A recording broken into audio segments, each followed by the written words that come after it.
Yasi Pressman to Governor Luigi Villafuerte, napaka-espesyal mo, alam mo na yon. Sweet na sweet si Yasi Pressman at ang rumored boyfriend niyang si Camarines Sur Governor Luigi Villafuerte sa special screening ng pelikula ng aktres na Video City. Ginanap ang screening sa SM Naga noon pang September 24, 2023. Pero ipinost lamang ni Yasi sa Instagram ang video ng mga kaganapan kahapon September 28.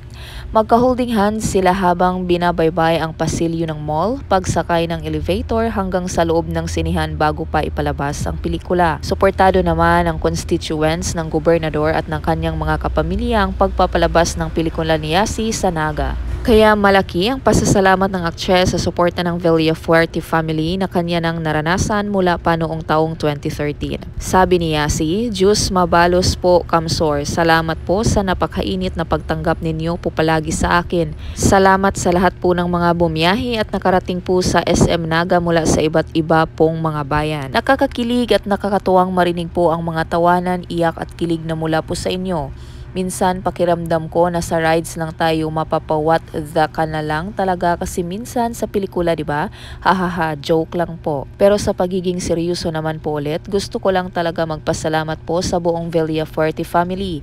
Dahil po kabaitan nila palagi sa akin simula pa po noong 2013, nung unang dating ko po sa Kamsor at na-touch po ako ng sobra to see them all there to watch and to support. Sa isang bahagi ng post ay binanggit ni Yasi ang ilang miyembro ng pamilya ni Luigi na lubos ang suportang ipinadama sa kanya. Naalala rin niya ang pumanaw na amang si Ronald Pressman dahil sa ipinakitang pagmamahal ng Villafuerte family. Mensahe ni Yasi, "It really meant a lot kasi parang nag-reminisce po kasi ako sa pag-ikot ng mga mata ko sa mga tao sa pelikula at sa pamilya po nilang nandoon. Thank you for spending your Sunday family night with me. You guys did not have to be there but you chose to be there and that really means so much to me. Salamat po." Katulad din po sa pelikula namin, pinapakita din ni Han kung gaano kaimportante ang pamilya. Kaya reminder, tell the people you love that you love them and show your support in any way you can. Kasunod na pinasalamatan ni Yasi ang lahat ng mga Bicolano na nanood ng pelikula nila ni Ruru Madrid.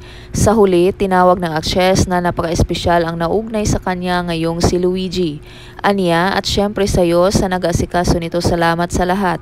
Napaka-espesyal mo, alam mo na yon. Thank you, Gov. Sa panayam kay Yasi sa Fast Talk with Boy Abunda noong September 14, sinabi nitong masaya siya kung anong mayroon sila ngayon ni Luigi. Ayaw rin daw niyang madaliin ang mga bagay-bagay at imbis na magpa-apekto sa negatibong sinasabi ng iba ay mas gugustuhin niyang maging masaya na lang. And that's it for today's video. Thank you for watching. Please don't forget to subscribe, like, and share for more showbiz updates. Bye!